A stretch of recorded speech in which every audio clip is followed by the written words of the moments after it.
We're in the middle of our series called Those People, and of course we're always pointing around us, but sometimes we can be those people. I want to tell you a joke. Maybe you've heard this before, and if you have, please laugh because it'll make me feel better, okay? So in heaven one day, there will be two lines, and Peter will be there, of course, and he's going to be monitoring these two lines. And here's the scene. Over one line is this sign that says, "For men who are controlled by their wives." Okay, now extending from that sign on out are men lined up as far as the eye can see. Guys, you're probably there. I know I'm there, because that's, Anyway, in the other line, there's a sign above that line that says, "For men who are not controlled by their wives." And in this line, there is one poor guy standing there. Just one guy, just standing there all by himself. And Peter notices this man is standing there. So Peter walks over to him and says, hey man, what are you doing here in this line all by yourself? And he's looking up the sign for men who are not controlled by their wives. And the guy says back to Peter, says, "I don't know, man. My wife just told me to shut up and stand in this line and don't ask any questions." Thank you for laughing. I appreciate that. How many of you know someone who is manipulative and controlling? Raise your hands high, but don't point. Please don't point. Don't point at each other. I appreciate that, okay? So, many of us, we know people who are very controlling, very manipulative in our lives, and maybe sometimes we can be as well. But people trying to control people has been a problem since pretty much the beginning of time. I mean, it just goes on and on and on and on way back. And what I want to do, I want to look quickly at three stories from the Bible to kind of give us examples of people in the Bible who were very manipulative, very, very controlling. I want to start in Mark chapter 6. In Mark chapter 6, we find two women who are trying to manipulate and control the king. The king. Okay, now King Herod had thrown himself a birthday party. Here he is. He's got all these people, all these guests around him, and he's got this big birthday bash going on. And they're having a great time. And I don't know, King Herod maybe had too much to drink. Maybe he's a little drunk. And he looks at one of the ladies and he says, "Hey, I want you to dance for me." And so this one young woman says, "Okay, I'll dance for you." And she does this dance. I don't know what dance she danced, but I imagine it was pretty spectacular. How many of you are Dancing with the Stars fans? You watch Dancing with the Stars pretty regularly. Very good. So you know what I'm talking about. Take those people. This girl must have been much better than those contestants on Dancing with the Stars. I mean, just phenomenal. Why do I say that? Because when she's finished, King Herod goes over to her and she says, "Hey, baby, that was pretty spectacular. Here's what I'll do for you. You ask for anything you want, and it's yours. I'll give you up to half my kingdom." Now, remember, King Herod's in front of all his guests. He makes this public announcement to this young lady who has danced for him and has blown the lid off this whole thing. It's really spectacular. In front of all these people, he's made this promise to this young lady. Now, this young lady's like, "Well, man, I don't know what to ask for." So what does she do? She goes over to her mom, and she says, "Mama Herodias, I don't know what to ask for. What should I ask for? King promised anything." Now, Mama Herodias has an issue with a guy named John the Baptist. Because John the Baptist had pointed out some of her flaws, some of her sins. And, like all of us, we don't really like it when people point out the bad things about us. So Mama Herodias had it out for John the Baptist. So what does she ask her daughter to do? She says, "Go ask the king for the head of John the Baptist on a platter." And that's what the daughter asks for. Herod can't do anything about this. And Herod's upset. If you read Mark chapter 6, you see Herod just can't do anything about this because he made this public announcement that I would give you up to half my kingdom. Whatever it is, anything you want, I'll give it to you. And Herod can't get out of his promise. So we find these two women backing Herod into a corner. And they're basically telling him, hey, you said you would promise, and you promised publicly, this is what we want. And so the king ends up doing something he really doesn't want to do, and he tragically takes the life of John the Baptist under the spells of manipulation and control. All right, that's story number one. Story number two comes from Genesis chapter 25. In Genesis 25, we find two brothers. And Esau is the older brother with the birthright, and then Jacob, the younger brother. One day, Esau comes in from the open field. We don't really know what he's been doing all day. I imagine in my mind he's out tracking some big wild game, or maybe he's scouting out a new piece of hunting property because Esau loved to hunt. And, so I'm a hunter. I love to think that that's what he's doing. But he comes in, and he's hungry. All right. Now, Jacob, the younger brother, he'd been slaving in the kitchen all day over this red stew. He's been cooking up stew all day. And Esau comes in. He is hungry. He is famished. And he tells his brother that he thinks he's going to die if he doesn't eat something right now. So Esau's like, hey, give me some stew, Jake. Hand it over. All right? And Jake is like, it's manipulation time, right? He gets this bright idea. Jake has something Esau wants, the stew. And of course, Esau has something that Jake wants, his birthright.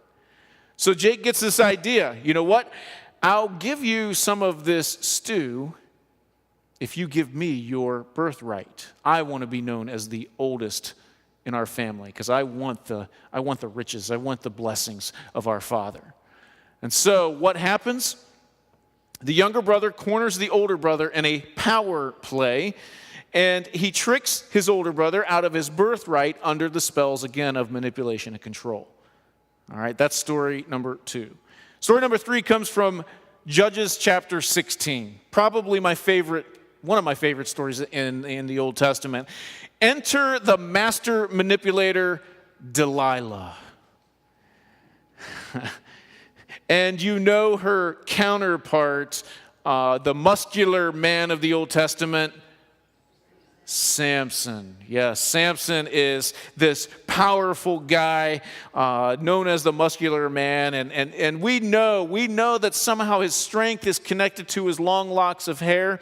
And we know this. Now, the Philistines were like sworn enemies of Samson. They hated each other. Samson had done some things to the Philistines and just kind of embarrassed them. And the Philistines are like, dude, we got to get this guy back. This isn't right. So what do? They go and they employ Delilah. Delilah, this good-looking seductress of the night. I have a crazy imagination sometimes, okay? Just hang with me, okay? So she goes undercover. She goes undercover to try to learn the secret of Samson's strength. We're going to figure this out, and we're going to get our revenge, basically. And Delilah comes to him over and over and over again, and he says, hey, big boy, what's your secret? You could imagine how this plays out, okay? And of course, over and over and over again, Samson tricks her. Well, it's this, and it's not really, and it's this, and it's not really that. He goes on and on. It goes on for a while, and you would think she would give up in trying to figure out what the secret of his strength is, but she doesn't give up. She keeps coming back and back and back, and that's kind of a key for manipulators. Master manipulators never give up. They're after you all the time. So here's what she says in Judges 16:15. She says this to Samson: how can you say, I love you, when you won't confide in me? This is the third time you have made a fool of me and haven't told me the secret of your great strength. I love verse 16. With such nagging, With such nagging, she prodded him day after day until he was tired to death. He was tired to death. How funny is that? Think about that in your minds, okay? She nagged and nagged and nagged and nagged to the point that Samson would rather die than put up with this constant nagging. Guys, been there? Don't raise your hand, please. Don't raise your hand. Okay? You kind of get the idea of what Samson is going through here. And finally, Samson gives in. He's like, just kill me now, please. Just kill me now, you know? So Samson tells Delilah, all you got to do is cut my hair. All right, all you got to do is cut my hair. That's the secret of my strength. And you can almost see Samson like, here's the pair of scissors. You know, just cut my hair right now. Just end it all, okay? So tragically, because Samson tells Delilah finally the secret of his strength, the Philistines overpower Samson after Delilah cuts his hair, and they haul him off, of course, to jail. They gouge out his eyes, and ultimately, because Samson gave into the manipulation of Delilah, it ultimately leads to his death. Now, God being glorified through that whole story. So, tragically, we allow people sometimes in our lives to hurt us over and over and over again. And I think at certain times, some of the people that are manipulating us and controlling us, they have our best interests at heart. They really do. They want what's best for us, and they're just trying to control the situation. But one way or another, those people, those master manipulators, corner us. They leverage us for something. They start to pull our strings, and we end up surrendering the direction of our lives into the hands of someone else. And it's scary. How do these manipulating people work? What are their tactics? Let's jump into that. And I'm going to give you a few hints and clues. Let's see if you can come up with what their tactics are. Okay, so let's try to guess each one. I'll ask you who you think it is. Here's the first one. Okay, this is the guy in your workplace. Well, that's vague. Okay. Let me give you a better clue. You and your coworkers call him brown noser. Or suck up, you know, that's what you call this guy. Or it's the lady who's always complimenting everybody else, you know, the big smile on her face, and she's like, oh, you look so pretty today. Oh, my, yes, did you get your nails done? Oh, boy. She's got this big smile, but you know she's after something, you know? Okay. What do we call this form of manipulation? Anybody know? Yes, flattery. Flattery. We call this form of manipulation flattery. Master manipulators love to use flattery. Man, they butter you up and they get what they want because you just feel so good inside. And you're like, yeah, I'll give you anything you want, baby. You know? Okay, flattery. How about this one? My brothers and I used to use this all the time when we were kids. I have a lot of fond memories of using this one, but we would say things like, man, if you don't share your candy with me, I'm going to tell Mom what you did yesterday. Watch out. All right. Or how about this one? You know what? I'm going to break your arm if you don't do this. Anybody getting there? What do we call this form of manipulation? Anybody want to take a step? Fear. Blackmail. Yeah. How about, intimidation. How about threats? Threats, all of those are good answers. I'm going for threats here, but, you know, all of those are good. Master manipulators love to try to threaten people to get what they want, to get you to do what they want, okay? Let me give you one more. See if you can figure this one out, okay? People will say things like, after all I've done for you. Oh, my goodness. You're right into it. Guilt. Let's move on. Yes, guilt. Boy, some of you maybe have some experience with that. Master manipulators will use guilt. They will try to guilt you into doing something that they want you to do. So you see how those people work their way into your life. And they just grab the strings, the puppet strings, and they're just up there getting you to dance a dance that you don't really want to dance, okay?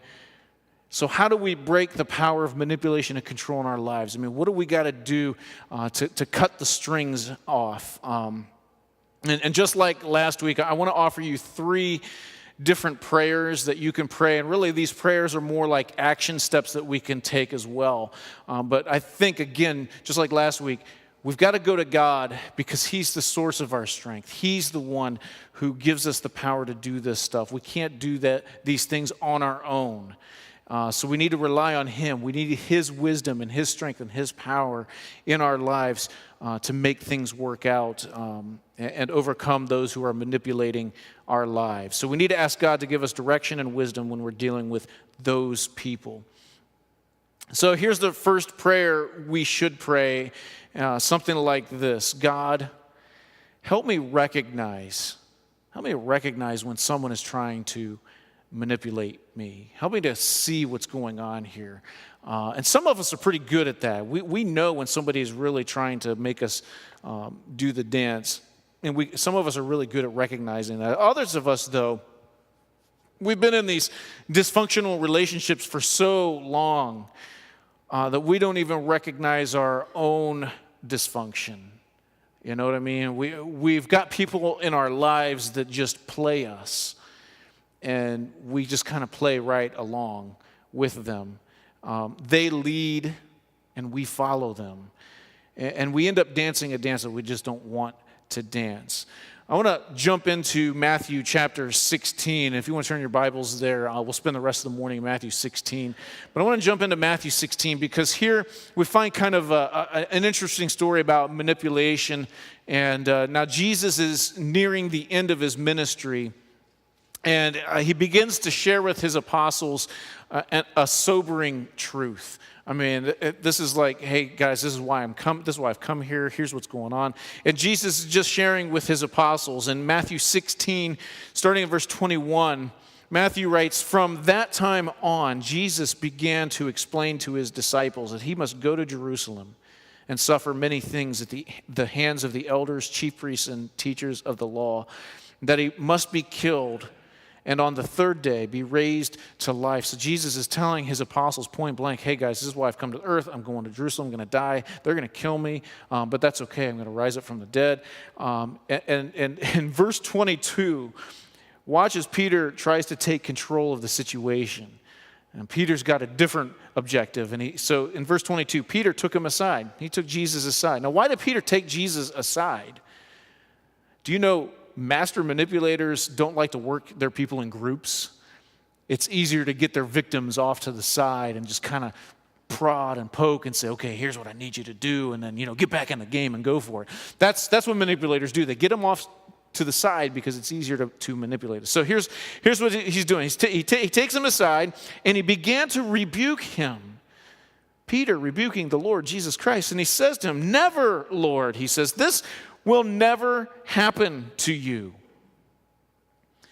There are some people out there who are very intentional in their manipulation. They're very intentional in what they're trying to get accomplished. And it may be the abusive husband who's trying to use his power and threats to control his wife. It might be the wife who withholds something from her husband to get what she wants, to manipulate and control him. It may be the bully at school who picks on the younger, smaller kids. But maybe the most common form of manipulation isn't from someone who dislikes us.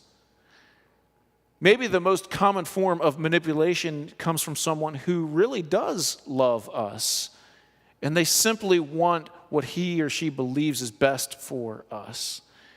And I think that's the case of Peter.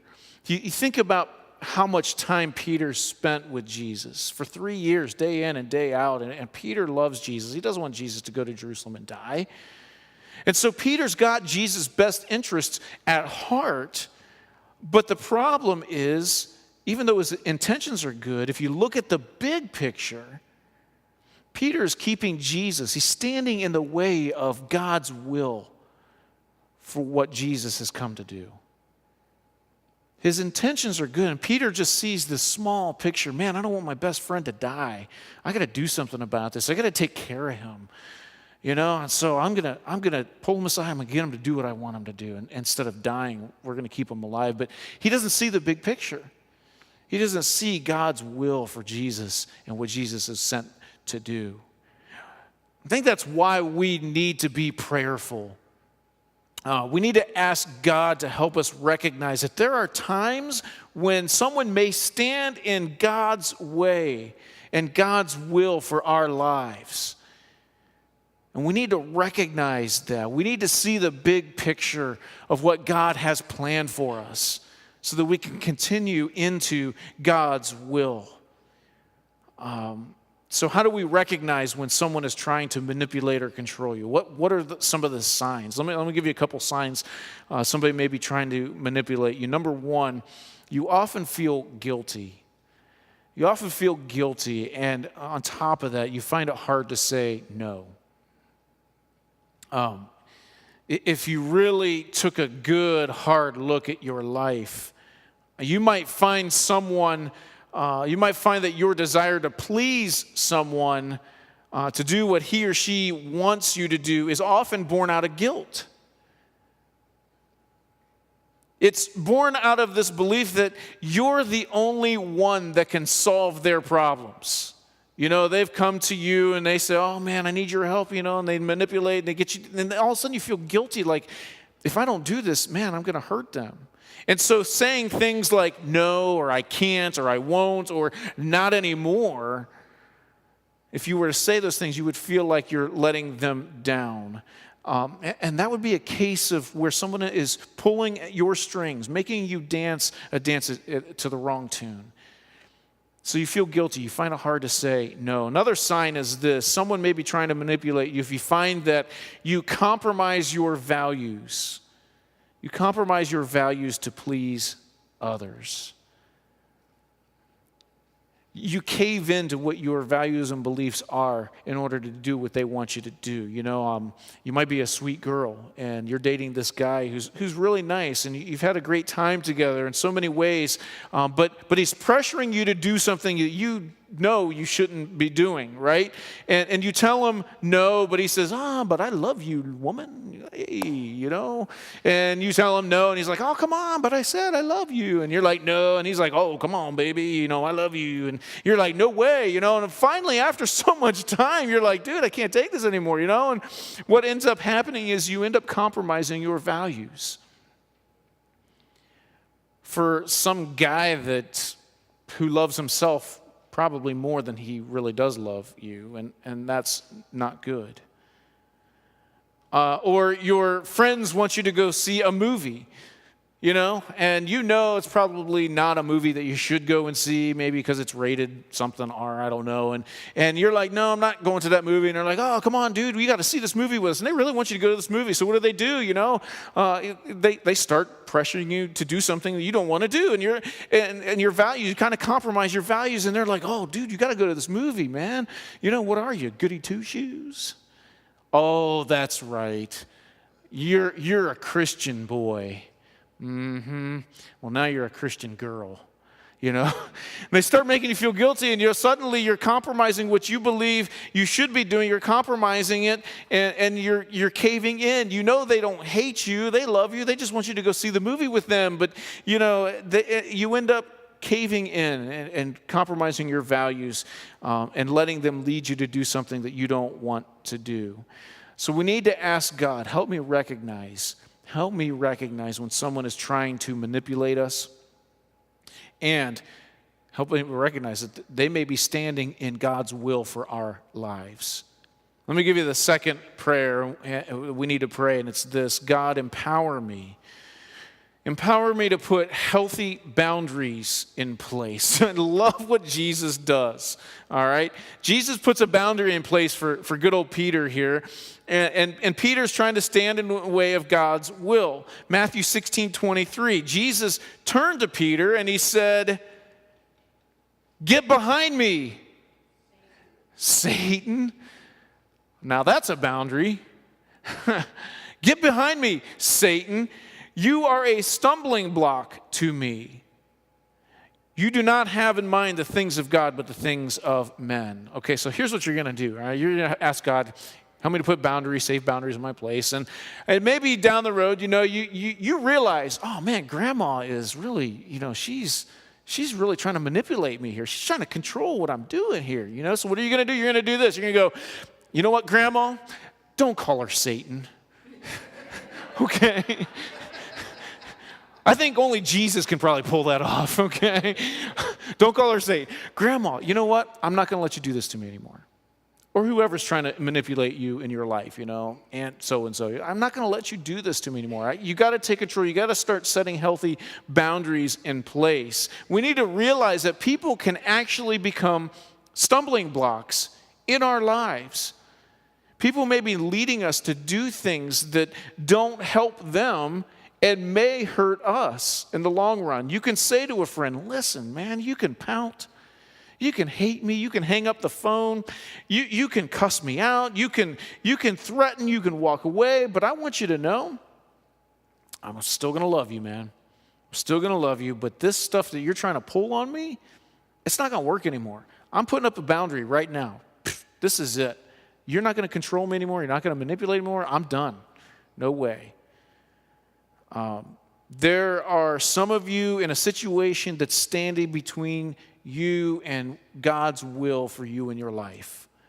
There is someone that is standing between you and what God's will is in your life. And it might be a person who really, really loves you, like Peter loved Jesus. But they're trying to impose their will on you, and they have good intentions, like Peter did with Jesus, but you've got to change the dance. And you got to say to them, there's new rules. I'm not going to let you control me anymore because I want to be under the power of God, not under the power of someone else in my life. So God, help me to recognize when someone is trying to manipulate me, empower me to put healthy boundaries in place. And third, God, help me to see my own need to control and then surrender everything to you. Help me to see my own need to control circumstances, situations in my life, and then be able to surrender everything to you, God. God, you can do it. It's so easy to paint a target on those people. We have to remember that in one way or another, we become those people from time to time. We are those people.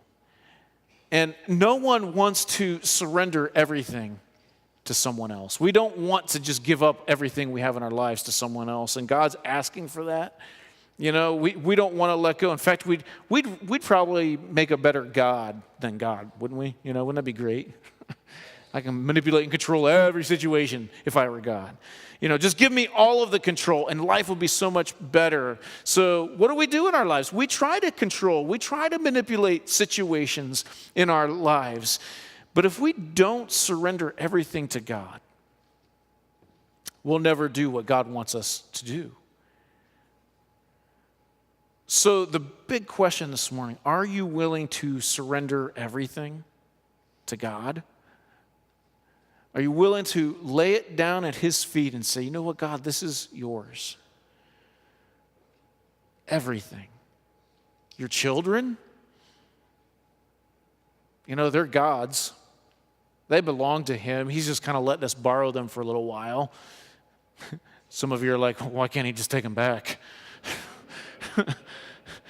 But they belong to Him. They're on loan to us. And we get to lead them in our lives, not manipulate them. I guarantee you, if you're trying to manipulate your children in their lives, they're going to resent that when they grow up. They're not going to love you. They're going to be robots. They're just going to kind of go through life and just be like, I can't do this. But God expects us to lead our children. Are we willing to surrender that to Him? To let Him say, okay, God, these children are yours. Do with them what you want. How about your schedules? Are we willing to surrender our schedules to God? It seems like our schedules are out of control lately. Maybe you're looking at your calendar, you're going, my goodness, if I add one more thing, my head's going to explode. There's going to be brain matter everywhere. It's not going to be pretty. Can we take our schedules and say, you know what, God? You can fill my schedule. Help me to let you fill my life, that you would be enough for me, Lord. My schedule is now your schedule, God. How about your health? That's a tough one. I know we got some people struggling with health issues. They're in and out of hospitals. They're struggling with this and that. And man, how much do you want to control that situation, And you're saying, man, if God doesn't do something with my health issues right now, I can't do it anymore. Listen, God is God, and He's going to be glorified through whatever happens in your life. That's the cool part. God, can you say, God, this isn't mine. It's been yours since the beginning of time, and by faith, I surrender this illness, I surrender this sickness to you. Use it however you want to be glorified through me. I don't know what it is for you that you can't let go of, that you can't surrender to God. I don't know what your situation is that you're trying to control, that you're trying to manipulate in your life. But can you surrender that to God? You're trying to control someone. Maybe you got your thumb down on your kids. Maybe you got your thumb down on your wife or husband. Or maybe you got your thumb down on the doctors who are trying to treat you. Whatever it is, the more you do this, the more you try to control, and the more you try to manipulate, the less God's will plays out in your life and keeps you from doing what you need to be doing. And not only that, but it also keeps God's will from being done in other people's lives, the people you're trying to control and manipulate. And they're just following right along. I love Isaiah chapter 26. Isaiah writes, of course, prophet of the Lord, and he's telling Israel this. In verses 3 and 4, he writes, You, God, will keep in perfect peace him whose mind is steadfast. If you stay strong in the Lord, God will keep you in perfect peace because He trusts in you. Verse 4, trust in the Lord forever. And he uses the God's name twice. I wonder why. He cares about you that much. The Lord is the rock eternal. I don't know a whole lot of people who are in perfect peace. I know a lot of people who are in perfect turmoil. I know a lot of people that are in perfect fear, perfect anxiety. They're just worried about everything in their lives. And I don't know a lot of people that have this perfect peace that Isaiah talks about here. How can I live in perfect peace? Surrender. Trust in the Lord that He will help you when you just don't understand. Trust in the Lord when your marriage may not be where you want it to be. Trust in the Lord when you'd rather take control of your finances and do what you want your way instead of God's way. Trust in the Lord when you get a report from the doctors that you don't like. Trust in the Lord when your kids are going in a direction that you don't want them to go. Trust in the Lord always. And I love Isaiah uses, for He is the eternal rock. He's our foundation. He's the one that will get us through. Not us, not our manipulations and control and all that good stuff. It's God. It's the Lord. The Lord is our eternal rock. Go to Him. So we're going to pray these 3 prayers. God, help me recognize when someone is trying to manipulate me. God, empower me to put healthy boundaries in place. And God, help me see my own need to control and surrender everything to you. Amen.